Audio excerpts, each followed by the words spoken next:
This is the Voice of Vet Media signing on. Hello, everybody. Welcome to the Voice of Vet Media, a show that is previously featured on Duquesne Student Radio, DSR, and now streaming across multiple platforms. Today, I'm here with Timothy White, a good friend of mine. How's it going, guys? I'm also here with Nicholas Fernbaugh, also featured on DSR with me on the Voice of Vet Media. What's up? It's your boy Silver Ranch here. Well, if we're doing plugs, we got Silver Ranch for Nicholas on YouTube, and we also have TNA Pulling and Gaming for Timothy, aka Mud. So if you hear me Yes, say sir. Mud a lot, it's Tim. Yeah, it's force of So habit how for you him. gentlemen doing today? I'm doing pretty good, man. Very much so. Nick, how you doing today, buddy? I'm doing fantastic. I just got off my last day of work for the summer back home. We are so going to celebrate for Nicholas when we get back on campus. I We're want going you to throw fully a big recovered. party of some sort. So a little background on what Nick's talking about. Where's the Voice of Vet Media been? Well, it's summer break, and we're just getting everything started going on to platforms such as Spotify and Google Podcast, hopefully Apple if I figure it out, because the other podcasts that I produce, we haven't gotten on Apple because it's being weird. But what have we been up to since then? Well, both Nick and I became presidents of media clubs. Nick is the president of DSTV, Duquesne Student Yep. Television, and I myself am now the president of DSR, Duquesne Student Radio. So that happened, and now we've been planning some cool things for the semester. And I recently just had heart surgery, doing okay, just recovering now, and we're bringing back Voice of Vet Media early and kind of transferring from DSR to streaming platforms, but also keeping up to date with that. So we also do have a podcasting network for DSR. Go check that out with other students' podcasts. This show is not directly connected to Duquesne, though. I just want to put that out there. We don't have much news today to discuss. We're mostly going to focus on some discussions with AI. Now, how do you boys feel about AI? Uh, it's a very it's a very tough thing to talk, like tough discussion to have with people, because I feel like with younger people it's more on the side of having things that make our lives easier in a way than if you look at like at the demographics of like older people. So I guess like our parents, I guess our grandparents, stuff like that. I think with like the younger crowd, it's like they see a lot of benefits for, making a lot of things in life, more convenient, uh, making more opportunities to do things in a faster, simpler manner, so they can focus on the things that are more like they find important, that they care about. But when you look at the older crowds, like a lot of fear of like, things being smarter than us, things being too advanced. Take like I compare it to a lot of like a video game almost. It's called Detroit Become Human. I don't know if you ever heard of it. I think it's on the PlayStation. Okay. And you know what I'm talking about? Yeah, I have heard of it. Because it Yeah. brings up this whole discussion of like fear of like robots and AI and all these things, being smarter than us, taking our jobs, taking away jobs, which could also be a small factor of why, homelessness might have skyrocketed the last few years, with many other factors. But it's a tough line. I think people don't really know how to feel about it, and I'm sort of like around that middle spectrum of like uneasy, if that makes any sense. With it not being like, yeah, it does. With it not being like, I don't want to call it new technology because it's not really new technology, but as it's developing more and evolving almost, it's scary how applications can basically run a human um run a human task. Mud, how do you feel? How do you feel about AI as much as technology as you use? I barely use technology, man. Um, it's a little different. It's weird. I mean, I've grown up Let's get not let's really get that around a lot of quoted. technology. So I mean, my siblings and stuff, they're all high tech. I'm more or less just stick to the basics, and that's how I roll. How would It's you feel definitely. about AI? I'm sorry, I didn't mean to cut you off. Oh, you're good, man. You can go on. No, no, finish what you're saying. It's definitely weird, like how Nick said. Kind of throws you for a curveball, Yeah. especially people that don't know a lot about technology or AI and stuff, and like the self checkouts and stuff. That's kind of makes me get a little uneasy about it because that takes jobs away from folks. Then again, I'm a small town boy, so it's a little bit weird for me. According to the AP, the Associated Press, artificial intelligence is gaining state lawmakers' attention, and they have lots of questions. State legislatures across the country are rushing to get a handle on fast evolving artificial intelligence. Is this being regulated by companies or the government? The government is trying to. Oh God. However, I don't think it's possible, It's like That'll trying to be regulate especially when you social have media. fast evolving. Yeah, they haven't regulated social media yet. I don't think they will. With the fast evolving artificial intelligence, technically AI can run our government. And I'm sure Mhm. eventually, if it's not already in play, that AI is already being used amongst government somehow, some way. If not just Writing and that's laws how through automation. Chat GBT. and that is how Skynet is made. Because And it All right. scared me because of you showed it off like on its own through um the capabilities of like how easy it is. It could just like write a paper on just about anything.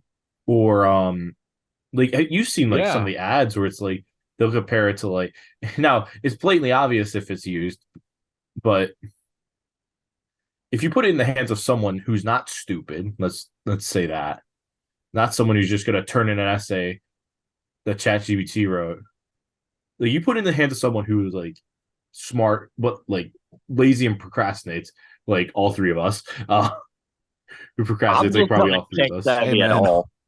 you would you would just take it, make small edits to it, like make like rewrite some sentences, add a source or two that you don't use, and turn it in. And now teachers probably can't tell much of the difference, and that's like a B or an A paper, and it's doing so much in like such open ways that I guess now like, they change it now. Like you have to pay to use it fully, right? Or is it? Um, there's still a free one. I still say Skynet's going to happen, and that ain't even me trying to crack jokes. It's because it's definitely possible, and that's what's That's what scary I about don't it when you like. think about it. Yeah, like you have this technology, and this is how you create Skynet from Terminator. That's what Mm-hmm. Yeah, everybody's exactly. saying.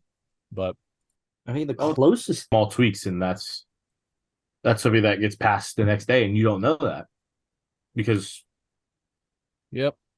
there's no way to know it. And that's what's kind of scary. And I like how he highlighted the idea of like self checkouts and like along the lines, there's self checkouts, there are all these systems that you could just put in like I think in the restaurant industry, there's so much stuff now you could just put down something and you have a constant rotation of who's getting sat where at a restaurant to keep an order going or something like that, or just better technology that just like makes food better or something like that. I mean, there's so many things that I feel, or just I feel like there's a lot of, isn't there like a lot of AI in like the agriculture and farming industry? Yeah, as much as I don't like it, there is. I didn't know that actually. Yeah, there. It's with a lot of your tractors and stuff. They're starting to get more technical with the way that their setups are. Anywhere from tuning to how they actually have their GPS maps in the tractors themselves. Mm-hmm. And there are literally programs where the tractor will drive pretty much itself with the operator in limbo. And I guess that makes it a lot scary because of the Well, I have to idea of bring like hacking. I mean, hell, Nick, look at the story we covered for Praxis. It wasn't computer generated, it was AI. It was Yeah, AI. I don't want to say endorsed, but it it was played a big basically factor in AI it. controlled from. Yeah. Yeah, it wasn't computer generated, thank God. It was, according to Don Ma, it was human generated with the use of AI technology. We're not Mhm. at the point level, we're not at the point with machine learning that it's autonomous fully yet. No. We have a base of autonomy right now, gathering information from online forums. And ChatGPT gathers information from existing documentation, just like Google does. That's the automation we have with AI right now. You type in something to ChatGPT, say, write me a resume, write me a cover letter, which you do not want to do, because if you're a student looking for an internship, they will find the truth if you're truly writing a resume and cover letter yourself, or if you're using AI. They find that out through AI. But anyways, you can go into ChatGPT and tell me to write something, and it'll be done in less than 5 seconds sometimes.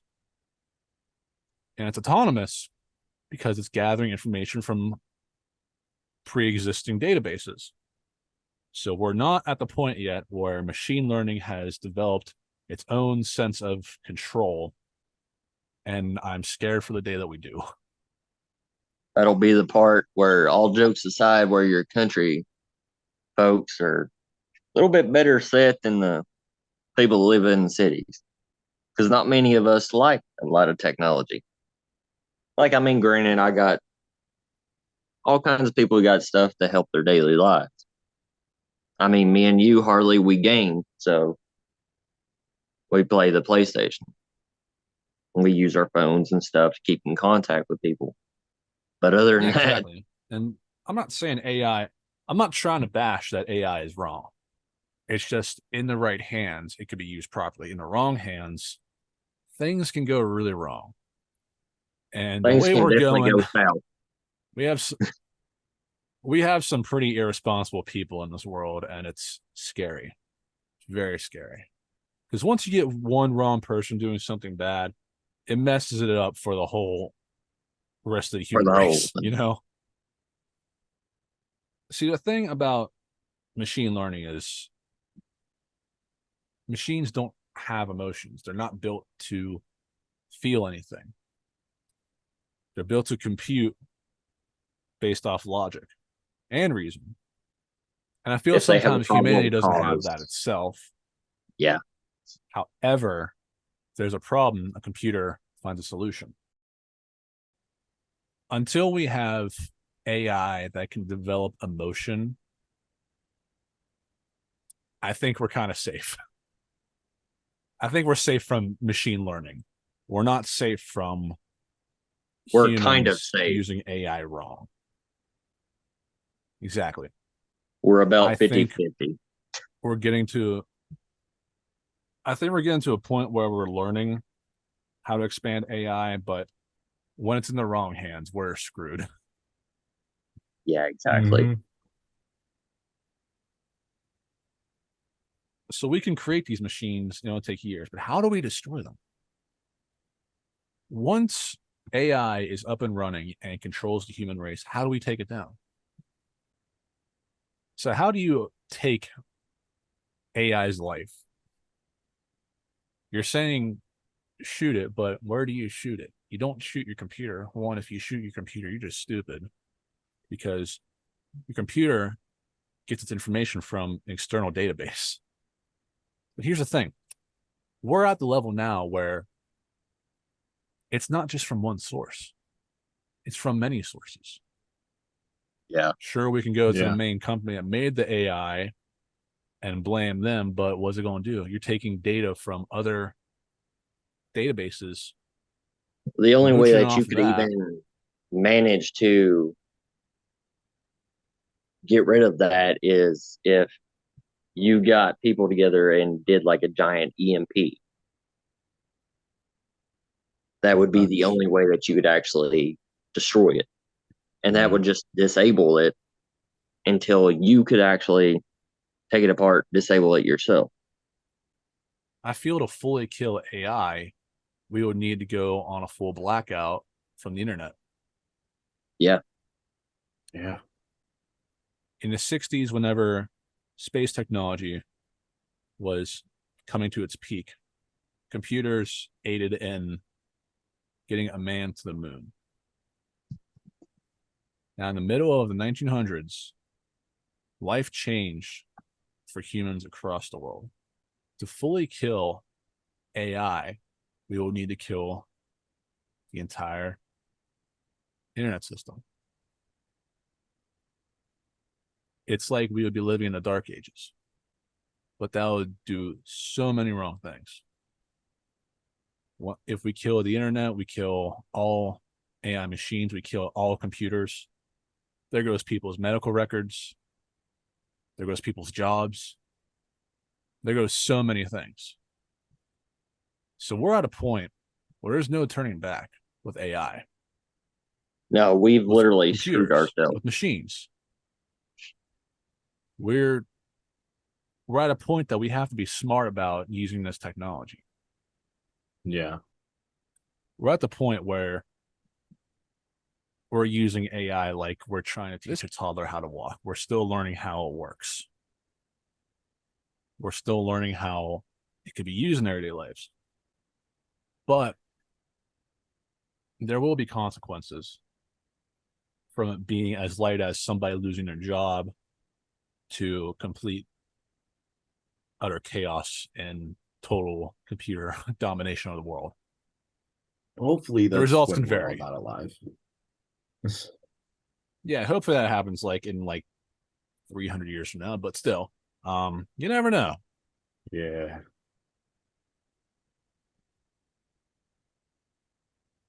Which, I mean, who knows? It could happen But tomorrow. It could happen 100 years from now. Mm-hmm. exactly. I highly doubt it'll happen tomorrow. We're still figuring out how electric vehicles work, but still. That's a whole another topic. But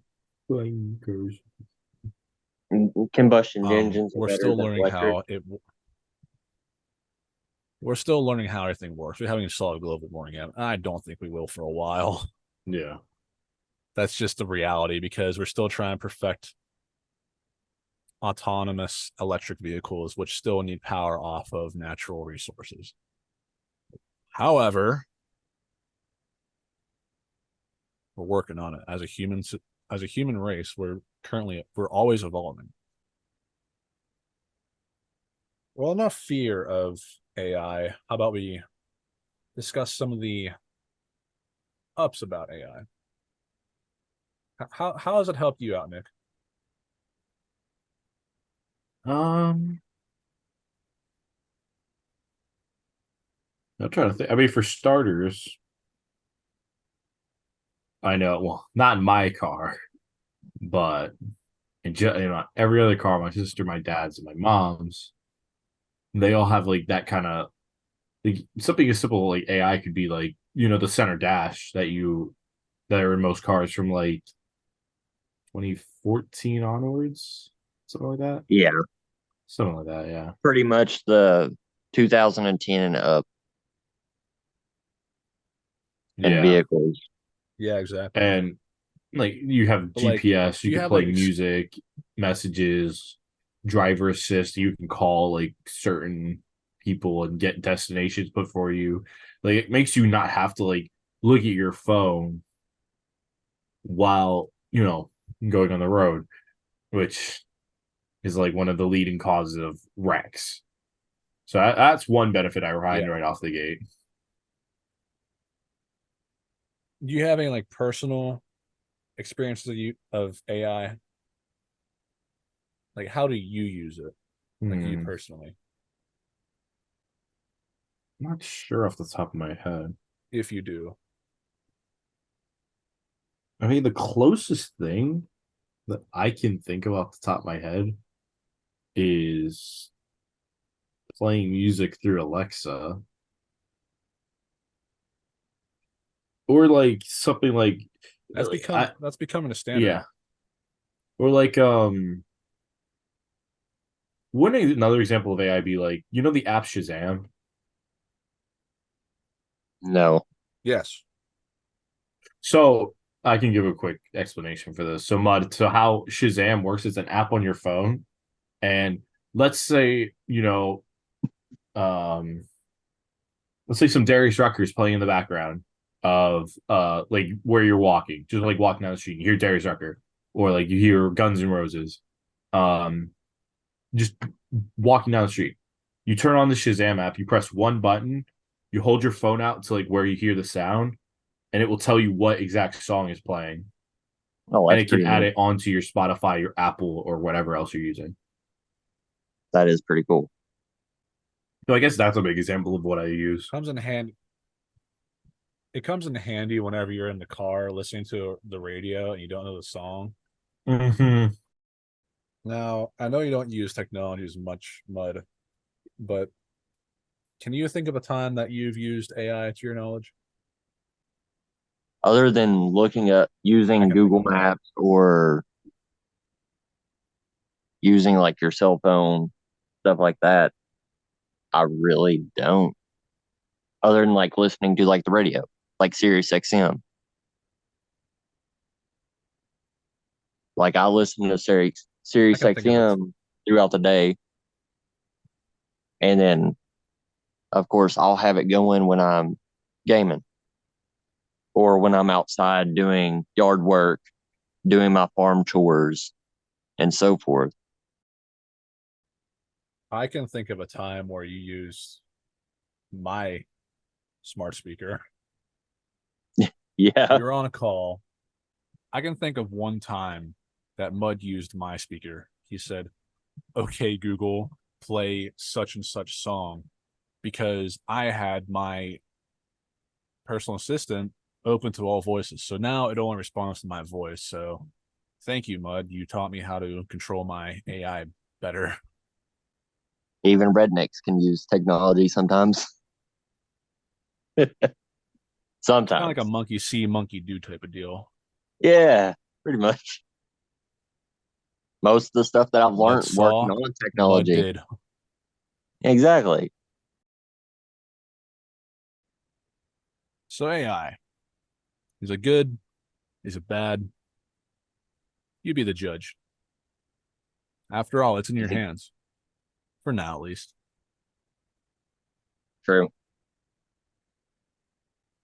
It's up to the people how they use it. That is very true.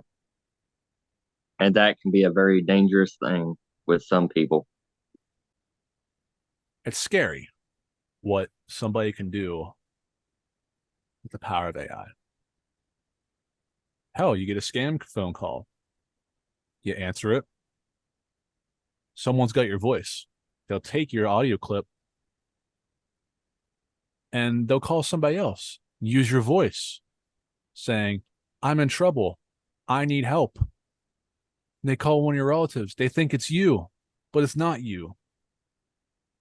We have so many wrong uses of AI. And there'll be many more. This is why the government wants to control the use of AI.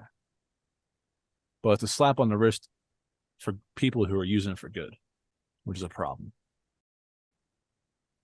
We've got such a powerful thing, but yet in the wrong hands, it's going to be drastically awful. We're dealing with such a powerful force that if it falls in the wrong hands, there will be many consequences. But if Yeah. used right, we can accomplish so many things. I mean, it's like many things in life. It depends on the morality of the people who have the ability to do what they can.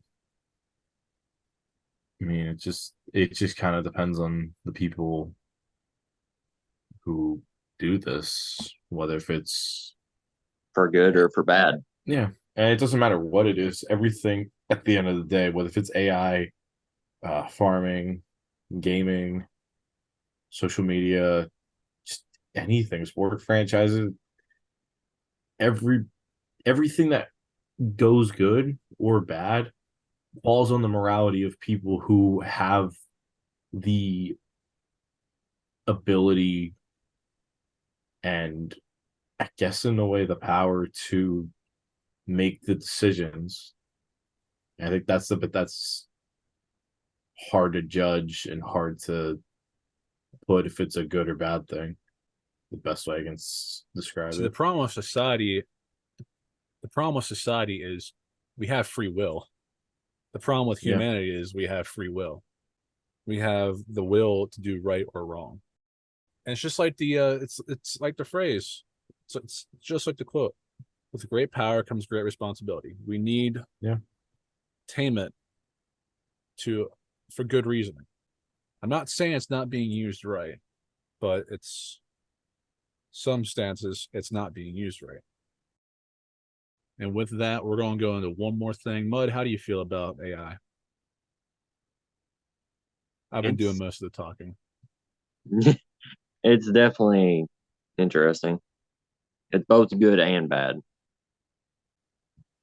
Which, I mean, sometimes it's just depending on who you are, if it outweighs the good or the bad. But also, if it's in the right hands or in the wrong hands, like you said earlier. Because if it's in the wrong hands, you're going to have things could go downhill. If it's in the right hands, things should stay all right. Nick, what are your final thoughts on this? It's definitely something that's gonna feel uneasy, especially because I think a lot of people, especially since I don't like usually putting things based on COVID, but I feel like a lot of people since COVID and all that stuff happened, I think have lost that faith in people through all that. I think we kind of lost faith. So something that's big and can change the world for the better and also screw things up for the foreseeable future and cause almost irreparable damage, people are going to probably look to the latter because of all the negative kind of influences that have looked around. But when it's used right, it shows. And I think you and me have kind of realized that, like, the positive sides of it when we took human computer interaction at Duquesne. Like how beneficial stuff like artificial intelligence can be when it's put in the right hands and people who look at it to better other people's lives or maybe even help people for years to come. So I guess my final point stands with it goes where people's hearts and minds go in a way. So with great AI comes great responsibility. How will you take care of AI? How will you use it? How will you control it? How will you benefit from using it? The choice is yours, and always be safe with it. Don't be stupid with AI. We don't need that. I want to thank my buddies Nicholas and Timothy for joining me. This is the Voice of Vet Media, signing off.